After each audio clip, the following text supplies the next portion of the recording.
ప్రభు మీద ఆనుకుంది. కాబట్టి నా ప్రభువే నా యొక్క సహనాన్ని కలిగి చేస్తాడు. నాలో ఉన్న అసహనాన్ని తీసివేసి నాలో సహనాన్ని కలిగి చేస్తాడు. నా వేదన, నా బాధలు, నా కష్టాలు నా ప్రభు మీద నేను మోపుతాను అని ఆయన మీదే విశ్వాసాన్ని కలిగి ఉన్నట్లుగా పరిశుద్ధ గ్రంథంలో అయితే మనం చూస్తూ ఉన్నాం. విశ్వసించేవాడు కలవరపడని యెషయా గ్రంథము 28వ అధ్యాయము 16వ వచనంలో మనం చూస్తూ ఉన్నాం. విశ్వసించేవాడు ఏం పడడంట? కలవరపడడు. అంటే మనం ఎప్పుడైతే ప్రభు మీద ఆనుకుంటామో, ప్రభువును విశ్వసిస్తామో, ఎన్ని కష్టాలు వచ్చినా మనం కలవరపడవలసిన పని లేదు. ఎన్ని వేదనలు వచ్చినా, ఎన్ని బాధలు వచ్చినా, ఎన్ని కష్టాలు వచ్చినా కలవరపడవలసిన పని మనకి లేదు. షుగర్ ఎప్పుడు ఎక్కువ అవుతుందంట? రాత్రి సరిగ్గా పండుకోకపోతే. అయితే మనం ఎప్పుడైతే పండుకోమో షుగర్ పెరిగిపోతూ ఉంటుందంట. నువ్వు ఎప్పుడైతే పండుకుంటావో అప్పుడు షుగరు తగ్గుతుందంట. అంటే మనము కలవరపడకూడదు. అందుకే అంటాడు, నువ్వు ఎంత చింతించినా ఒక మోరడు కూడా నువ్వు పెరగవు. రాత్రి అంతా నువ్వు ఏడిస్తే నీ కష్టాలు ఏమైనా తీరిపోతాయా? కేవలం ఒకవేళ నేనేంటి ఈ రాత్రి అంతా ఏడిస్తే ఒక మోరలో పెరుగుతాను, నేను పెరగను. దేవుడి మీద ఆధారపడాలి. దేవుడే నా కష్టాలు తీర్చాలి, నా బాధలు తీర్చాలి, నా వేదన, నా కష్టాలు కూడా ఆయనే తీర్చాలని దేవుని మీద నువ్వు ఆనుకుంటే నీలో కలవరం ఉండదు. కాబట్టి ఆమె నడుస్తున్నప్పుడు కానీ, వేదన చెందుతున్నప్పుడు కానీ, అవమానాన్ని ఎదుర్కొంటున్నప్పుడు కానీ మరియమ్మ గారు ఏ టెన్షన్ పడుతుంది. ఎందుకని ఆమె దేవుని మీద ఆనుకుంది, దేవుని మీద తన నమ్మకం పెట్టుకుంది కనుక ఏ కలవరము లేకుండా ఆమె సాఫీగా నడుచుకుంటూ వెళ్ళిపోతుంది. మనమైతే ఏం చేస్తాం? కలవరపడిపోతాం. వచ్చే శ్రమలకు, వచ్చే ఆర్థిక ఇబ్బందులకు, వచ్చే అవమానాలకు, వచ్చే అనేకమైన నిందలకు కలవరపడతాం. అందుకనే విశ్వాసి ఎప్పుడు కూడా ఏం పడకూడదు? కలవరపడకూడదు. అందుకనే ఇక్కడ మనం చూస్తున్నాం, విశ్వసించేవాడు ఏం పడ్డంట? కలవరపడని యెషయా గ్రంథము 28వ అధ్యాయము 16వ వచనం మనం చూస్తున్నాం. అంటే మరి జీవిత కాలం అంతా కూడా కలవరం చెందినట్లుగా, తొందరపడి మాట్లాడినట్లుగా ఎక్కడ కనపడలేదు. ప్రియమైన వాళ్ళ ఆమె ఏ మాత్రం కూడా కంగారు పడి మాట్లాడలేదు, ఏ మాత్రం కూడా కలవరపడలేదు. కానీ ఎలా ఉంది? మనోధైర్యముతో. ఆ మనోధైర్యం ఎందుకుంది ఆమెకి? దేవుని మీద ఆధారపడి ఉంది కనుక, దేవుని మీద విశ్వాసం కలిగి ఉంది కనుక మన జీవితాల్లో మనము కూడా ఎట్టి పరిస్థితుల్లో కూడా మనం ఏం పడకూడదు? కలవరపడకూడదు అనే విషయాన్ని ఇక్కడ మనం చూస్తూ ఉన్నాం. కాబట్టి చూడండి, ఇక్కడ మనం చూస్తున్నాం, యేసుక్రీస్తు వారు శిలువ వేయబడినప్పుడు కూడా మరియమ్మ గారు అక్కడే ఉంది. శిలువ వేసినప్పుడు కూడా ఎన్నో అవమానాలు ప్రభు పొందుతున్నప్పుడు కూడా అక్కడే ఉంది. కానీ భయపడలేదు, కలవరపడలేదు. చూడండి, ఎదురుగా ప్రభు వారిని శిలువ వేస్తూ ఉన్నారు. అనేక మంది ఆయన అవమానిస్తూ ఉన్నారు, కొడుతూ ఉన్నారు, వేదన చెందుతూ ఉన్నాడు. అయినప్పుడు కూడా ఆమె భయపడకుండా, కలవరం పడకుండా అక్కడే ఉంది అనే విషయానికి మనం చూస్తున్నాం. ఎందుకు అటువంటి భయంకరమైన పరిస్థితిలో కూడా ఆమె భయపడలేదు? దేవుని మీద విశ్వాసతను కలిగి ఉంది, దేవుని మీద నమ్మకం కలిగి ఉంది అనే విషయాన్ని మనం చూస్తూ ఉన్నాం. మరియు విశ్వాసం మన విశ్వాసానికి ఒక సవాలు కావుంది. ప్రియా సహోదరి సోదరుడా, మరియమ్మ గారి విశ్వాసం మన విశ్వాసానికి ఎలా ఉంది? సవాలుగా ఉంది. అంటే మనం ఎలా ఉన్నాం? మరియమ్మ గారు ఎలా ఉంది? ఆమె విశ్వాసంలో ఎంత స్థిరత్వాన్ని కలిగి ఉంది, విశ్వాసంలో ఎంత నమ్మకాన్ని కలిగి ఉంది. కాబట్టి నీవు, నేను, మనం ఎందుకు ఉండలేకపోతున్నాం? మనం ఎందుకు కలవరపడుతున్నాం? ఎందుకు భయపడుతూ ఉన్నాం? ఎందుకు తొందరపడుతూ ఉన్నాం? అంటే మన విశ్వాసము అసంపూర్ణంగా ఉంది మన విశ్వాసం. కానీ మరియమ్మ గారిలాగా సంపూర్ణమైన విశ్వాసం ఉంటే మనం కలవరపడతామా? కలవరం. భయపడతామా? భయపడం. తొందరపడతామా? తొందరపడం. అంటే మన విశ్వాసంలో ఏదో ఒక లోపం ఉంది అనే విషయాన్ని మనము గ్రహించాలి ఈ రాత్రి. అందుకని ఇక్కడ మనం చూస్తూ ఉన్నాం, ఆ మరియమ్మ గారి పరిపూర్ణమైన విశ్వాసాన్ని కలిగి ఉందని ఇక్కడ మనం చూస్తున్నాం. ఇంకొక మాట, 4వ మాట, దేవుని యందు ఆనందించే స్వభావం కలిగినది. ప్రియమైన వాళ్ళ, ఎలాంటి స్వభావం కలిగిందట? దేవుని యందు ఆనందించే స్వభావము. అందుకని మత్తయి సువార్త 1వ అధ్యాయము 46-47 వచనాల్లో క్లుప్తంగా చదువుతున్న గమనించండి. నా ప్రాణము ప్రభువును గణపరచుచున్నది, ఉన్నది, నా ఆత్మ నా రక్షకుడైన దేవుని యందు ఆనందించును అని మనం చూస్తూ ఉన్నాం. అంటే కృతజ్ఞత హృదయము ఆనందిస్తుంది అనే విషయాన్ని మనం గమనించాలి. ఎవరైతే కృతజ్ఞత భావాన్ని కలిగి ఉంటారో వారి ముఖంలో ఏముంటది? ఆనందం ఉంటుంది. చూడండి, మనం గమనించినట్లయితే అమ్మ నా వైపు చూడాలి.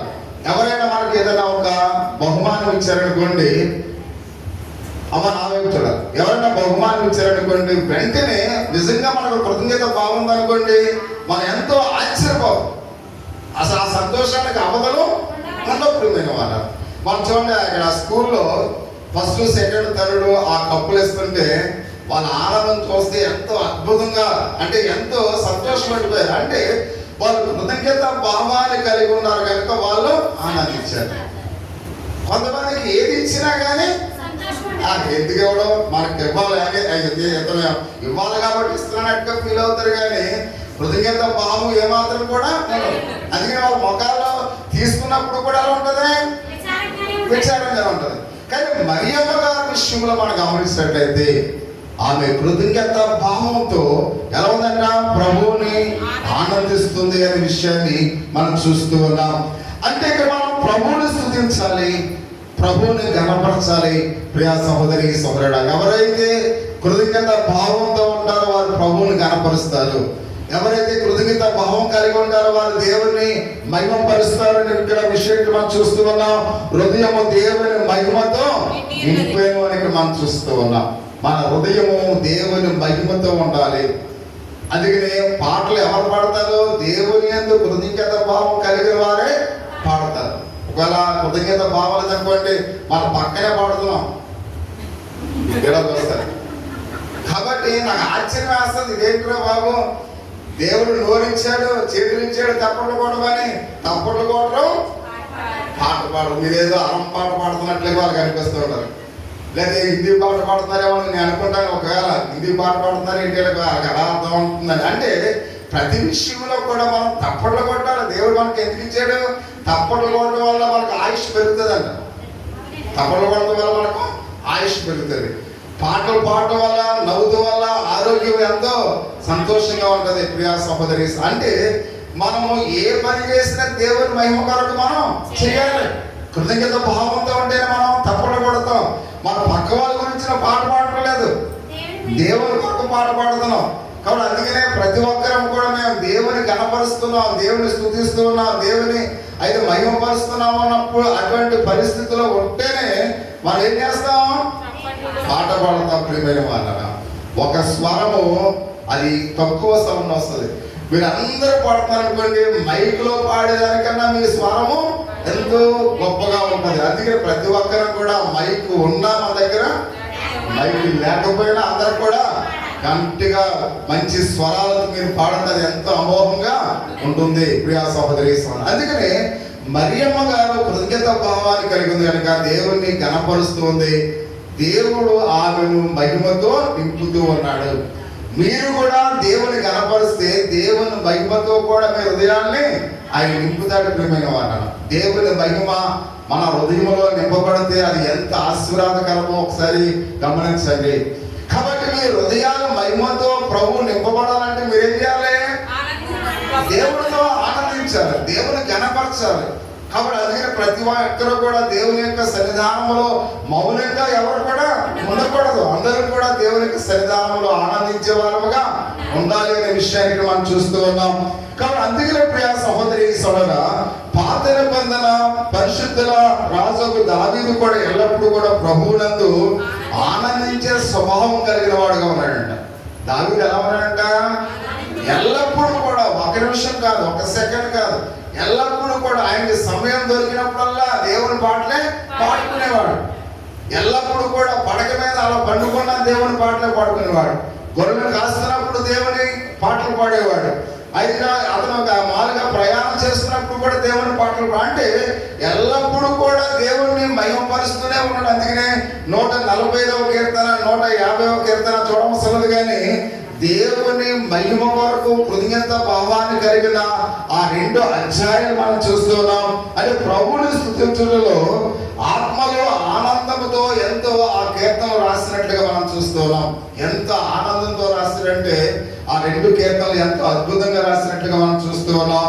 అందుకనే దావీదు కుమారుడిగా మరియమ్మ గర్భములో జన్మించిన యేసు కూడా ఆత్మలో ఆనందించేనని మనం చూస్తున్నాం. లూకాసు సువార్త 10వ అధ్యాయము 21వ వచనాన్ని మనం చదువుతున్నప్పుడు ఆ గడియలోనే పరిశుద్ధాత్మయందు ఆనందించేనని మనం చూస్తాం. అంటే కాబట్టి ఇక్కడ మనం గమనించినట్లయితే దావీదు ఆనందించాడు కనుక ఆయన ఎంతో ఆత్మతో సత్యముతో దేవుని మహిమపరిచాడు కనుక దావీదు గర్భమునందు దావీదు కుమారుడుగా మరియ గర్భములో జన్మించిన యేసు కూడా ఏం చేశాడంటే ఆత్మలో ఆనందించాడు. అంటే నువ్వు ఆనందించి దేవుని మహిమపరిస్తే నీ తరతరాల యొక్క బిడ్డలు ఏం చేస్తారు? వాళ్ళు కూడా దేవునిలో ఆనందిస్తారు. అంతేగాని నువ్వు ఎప్పుడు కూడా సీరియస్ గా ఉంటే ఎప్పుడు కూడా అలాగే నీ పిల్లల తరతరాలు కూడా సీరియస్ గానే ఉంటారు. అంటే మనలో ఆనందం ఉండాలి, మనలో సంతోషం ఉండాలి. ఆ సంతోషం ఆనందం మన తరతరాల పిల్లలు కూడా అదే ఆనందాన్ని కొనసాగుతారు. అందుకనే దావీదు ఆనందించాడు కాబట్టి దావీదు కుమారుడిగా పుట్టిన ప్రభువైన యేసుక్రీస్తు వారు కూడా ఆత్మలో ఏం చేశారంటే ఆనందించినట్లుగా మనం చూస్తూ ఉన్నాం. అందుకని ఆనందంలో ఆనందించడానికి ఆయన ఆనంద తైలముతో అభిషేకింపబడిన కీర్తన గ్రంథము 45వ అధ్యాయము 7వ వచనంలో మనం చూస్తున్నాం. ఆత్మలో ఆనందించినందుకే ఆయన ఆనంద తైలముతో ఏం చేశారంట? అభిషేకించడానికి మనం చూస్తూ ఉన్నాం. అంటే మరియ హృదయములో కూడా ఆత్మ విషయమై చంటి బిడ్డ వలె ఉన్న ప్రభువునందు ఆనందించు హృదయాన్ని కలిగిన వాడైనట్లుగా మనం చూస్తూ ఉన్నాం. అంటే మనం ఆనందించే ఆ యొక్క తైలాభిషేకాన్ని ఎప్పుడైతే పొందుతామో ఆ ఆనందము మన యొక్క మనవలు మనవరాలు కూడా ఆనందంతోనే ఉంటారు. నువ్వు ఎప్పుడైతే ఏడుపు ముఖంతోనే ఉంటావు, తెల్లారి వేసిన కొంతమంది ఎలా ఉంటారు? ఏడుపు ముఖాలతోనే ఉంటారు. అలా ఉండకూడదు. నువ్వు ఏడుపు ముఖంతో ఉంటే నీ పిల్లలందరూ కూడా తరతరాలు కూడా ఏడుపు ముఖంతోనే ఉంటారు. నువ్వు ఆనందిస్తూ ఉంటే ఎప్పుడు కూడా నవ్వుతావంటే నీ తరతరాల పిల్లలు కూడా ఎప్పుడు కూడా హ్యాపీగానే ఉంటారు. అంటే మన ఆనంద తైల అభిషేకాన్ని మనం ఎప్పుడైతే మనం కలిగి ఉంటామో మన తరతరాల వారు కూడా అలాగనే ఆత్మ ఆనందాన్ని కలిగి ఉంటారనే విషయాన్ని మనం చూస్తున్నాం. ఎందుకంటే సర్వోన్నతుడైన నాకు గొప్ప కార్యములు చేసెను, ఆయన నామము పరిశుద్ధమని స్తుతించినట్లుగా లూకాసు సువార్త 1వ అధ్యాయము 41వ వచనం మనం చూస్తున్నాం. అంటే ఇక్కడ సర్వశక్తిమంతుడు నాకు గొప్ప కార్యమును చేశాను అంటే ఇక్కడ మరియమ్మ గారు చేసిన ఆ కార్యాన్ని ఆమె ఎంత అద్భుతంగా వర్ణిస్తుందో మనం చూస్తూ ఉన్నాం. అంటే దేవుడు మన పట్ల చేసిన కార్యాలను కూడా మనము కూడా అలాగనే వర్ణించాలి. ప్రియ సహోదరి సహోదరుడు ఆయన అంటుంది, ఆ సర్వశక్తివంతుడకు నాకు గొప్ప కార్యము చేస్తాను, ఆయన నామము పరిశుద్ధము అని స్తుతించినట్లుగా మనం చూస్తూ ఉన్నాం. మీ జీవితాల్లో స్తుతి ఉందా? దేవుడు అనేకమైన కార్యాలు మీకు చేస్తూ ఉన్నాడు. చేయట్లేదా? చేస్తూ ఉన్నాడు. ఒకవేళ చేయకపోతే మనము కూడా చాలా మంది చాలాసార్లు మనం చెప్తుంటాం, గృహాలు లేని వారు ఉన్నారు, చెట్ల కింద జీవిస్తే వారు ఉన్నారు, సరైన ఆహారం లేని వారు ఉన్నారు, ఈ లోకంలో సరైన వసతి లేని వారు ఉన్నారు. దేవుడు వారికంటే మనల్ని శాస్త్రమైన వారికి దేవుడు చేశాడు. కాబట్టి అందుకని దేవుని మనం ఏం చేయాలి? స్తుతించాలి, గణపరచాలి. మన నోట ఎప్పుడు కూడా ఆయన స్తుతి ఉండాలి. ఎందుకంటే దేవుడు నిన్ను నన్ను మనల్ని ఈ విధంగా ఉంచాడు. నిన్న ఒక పాస్టర్ గారు మన సంఘానికి కూడా వచ్చాడు. ఆయన సుబ్బారెడ్డి గారిని చాలా పొడవుగా ఐటీగా వైట్ బట్టలు వేసుకుని వచ్చాడు ఒకసారి పాస్టర్ గారు. ఆయన నిన్న చనిపోయాడు కోరమా వాళ్ళు. చూడండి ఇక్కడ మనం చూస్తున్నాం. అంటే ఈ రోజు చూసిన వాళ్ళు కనపడలేదు. కాబట్టి అనేక మంది అనేక విధాలుగా మరణిస్తూ ఉన్నారు. కాబట్టి దేవుడు నిన్ను నన్ను మనలను సజీవులుగా ఉంచినందుకు యేసయ్యానికి వందనాలు ప్రభువా. మన పడకల నుంచి లేవడమే ఆయన చేసిన గొప్ప కార్యము. ప్రభువానికి వందనాలు ప్రభువాని. లేచిన వెంటనే ఎప్పుడైనా దేవునికి స్తుతి చెల్లించామా? ప్రతి ఒక్కరిని కూడా గమనించాలి. తెల్లవారిని కాబట్టి నేను లేచానుకున్నాం, కానీ దేవుని కృప ద్వారా నేను లేచి ఉన్నానని మనము చెప్పలేకపోతూ ఉన్నాం. అనేక మంది అనేక విధాలుగా మరణిస్తున్నప్పుడు కూడా అనుక్షణము అనుదినము ప్రభు మనను కాపాడుతూ ఉన్నాడు. అందుకని ఇక్కడ మరియమ్మ గారు చెప్తుంది, నువ్వు చేసిన గొప్ప కార్యమును బట్టి ప్రభువా నీకు కృతజ్ఞతాస్తుతులు చెల్లిస్తూ ఉన్నారని మరియమ్మ గారి నోట స్తుతి ఉంది అనే విషయాన్ని ఇక్కడ మనం చూస్తూ ఉన్నాం. కాబట్టి అందుకనే ప్రియ సహోదరి సహోదరుడా, మనం గమనించినట్లయితే ప్రభువుని కొనియాడి గణపరిచే స్వభావం మనకుందా? ఆయన కొనియాడాలి. కొనియాడటం అంటే ఏంటి? కొనియాడి ఆయన మనం ఏం చేయాలి? ఘనపరచాలి. ఆయన కన్నా గొప్ప శక్తివంతుడు ఈ లోకంలో ఎవరు కూడా లేడు. ఆయన వర్ణించాలి, ఆయన ఘనపరచాలి, ఆయన చేసిన కార్యాలను మనం వివరించాలి, మన పిల్లలకు చెప్పాలి. అమ్మా, యేసయ్య మన జీవితంలో గొప్ప కార్యాలు చేశాడు. మన తాతలు ఎలా ఉండేవారు, వారి యొక్క తాతలు ఎలా ఉండేవారు, కానీ మనము ఆ రీతిగా లేకుండా ఇంత ఘనంగా ఉండడానికి ఆయనే కారణం. మీరు ఇంత ఉన్నతమైన చదువులు చదవడానికి ఆయనే కారణం. ఆయన లేకపోతే మనము కూడా మన పరిస్థితులు కూడా అదే విధంగా మన తాతల పరిస్థితులు ఎలా ఉందో మన పరిస్థితులు కూడా అలాగే ఉన్నాం. ఆయన వల్లే మనం ఈ విధంగా ఉన్నామని ఆయన మనం ఏం చేయాలని? కొనియాడాలి. ప్రియమైన వారు, కొనియాడటం అంటే అది మన పిల్లలకు ఆయన మహిమ ప్రభావం, ఆయన శక్తి చెప్పాలి.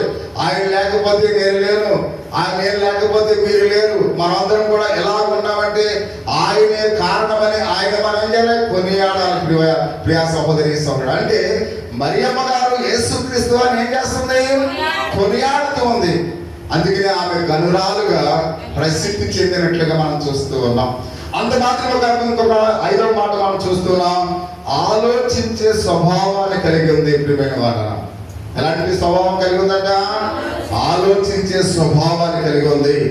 అంటే మరియమ్మ గారు ప్రశాంతముగాను అనువుగా ఉండటమే కాకుండా ఆలోచన చేయే స్వభావము కలిగినదై ఉన్నది అని మనం చూస్తూ ఉన్నాం.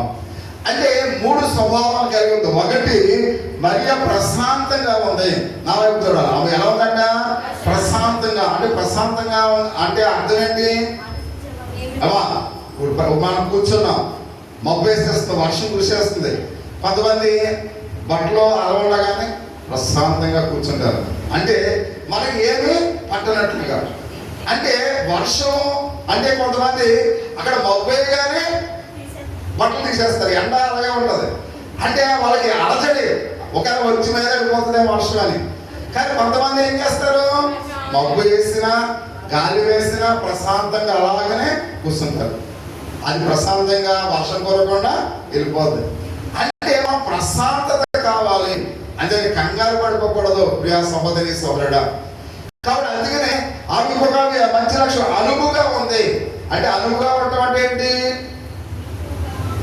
అమ్మా, అనువుగా ఉంది అంటే దాని అర్థం ఏంటి?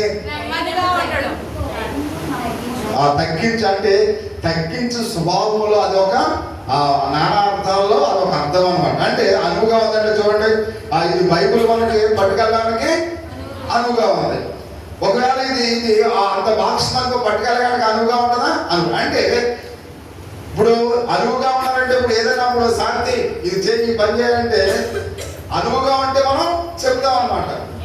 మామూలుగా నేను చేయను అనుకోండి, మనకు అనువుగా లేదు. అలాగే మరియమ్మ గారు ఎవరు ఏ పని చెప్పినా చేసేటట్లుగా ఉంది. అంటే అనువు కలిగిన స్త్రీగా ఆమె ఉంది అనే విషయాన్ని మనం చూస్తున్నాం. ఒకటి, ఎలాంటి స్వభావం? ప్రశాంతంగా ఉండే స్వభావం. 2, అనువుగా ఉండే స్వభావం. 3, ఆలోచన చెయ్యే స్వభావం కలిగి ఉన్నట్లుగా మనం చూస్తూ ఉన్నాం. కాబట్టి ఎప్పుడైతే మనం ఏదైనా సమస్య వచ్చినప్పుడు, ఏదైనా ఇబ్బంది కలిగినప్పుడు ప్రశాంతంగా ఆలోచించాలి. ఎవరైతే తొందరపడతారో, ఎవరైతే ఆవేశంగా ఉంటారో వారికి ఆలోచన ఉండదు. ప్రియమైన వారు, అంటే సమస్యను పరిష్కరించుకోవాలంటే, సమస్యలో విజయాన్ని సాధించాలంటే మనకి ఏం కావాలి? ఆలోచన కావాలి, ఆలోచించే స్వభావము కావాలి. అందుకే జ్ఞానవంతుడు ఏం చేస్తాడంట? ఆలోచిస్తాడు. ఎప్పుడు కూడా ఒక వ్యక్తి ఏదైనా చెప్తున్నప్పుడు మనం ఎదురు మాట్లాడకూడదు, వినాలి. విన్న తర్వాత అది ఏం చెప్తున్నాడో అతను ఆలోచన విధానంలో ఎలా చెప్తూ ఉన్నాడు, ఎలాంటి స్వభావాన్ని కలిగి ఉన్నాడు, అతడు సత్యాన్ని మాట్లాడుతూ ఉన్నాడా, అసత్యాన్ని మాట్లాడుతూ ఉన్నాడా అని మనం గ్రహించాలంటే మొదటగా మనం ఏం చేయాలి? ఆలోచించాలి, వినాలి, ఆలోచించాలి. కాబట్టి వినకుండా ఆలోచించకుండా మనము తొందరపాటు ఉంటే మన సరైన విశేషం మనము తీసుకోలేదు. ప్రియమైన వారు, ఎప్పుడు కూడా ఇలాంటి స్వభావాన్ని మనము కలిగిన వారమై ఉండాలని మనం చూస్తున్నాం. అందుకనే దేవుని ప్రత్యక్షత ఎప్పుడైతే కలిగి ఉందో, లోకాసు వార్త మొదటి అధ్యాయము 29వ వచనాన్ని ఒకసారి చదువుకుందాం. లోకాసు వార్త ఆ మాటకు ఈ శుభవచనము ఏమిటో ఆలోచించుకుంటున్నాగా ఇక్కడ మనం చూస్తూ ఉన్నాం. అంటే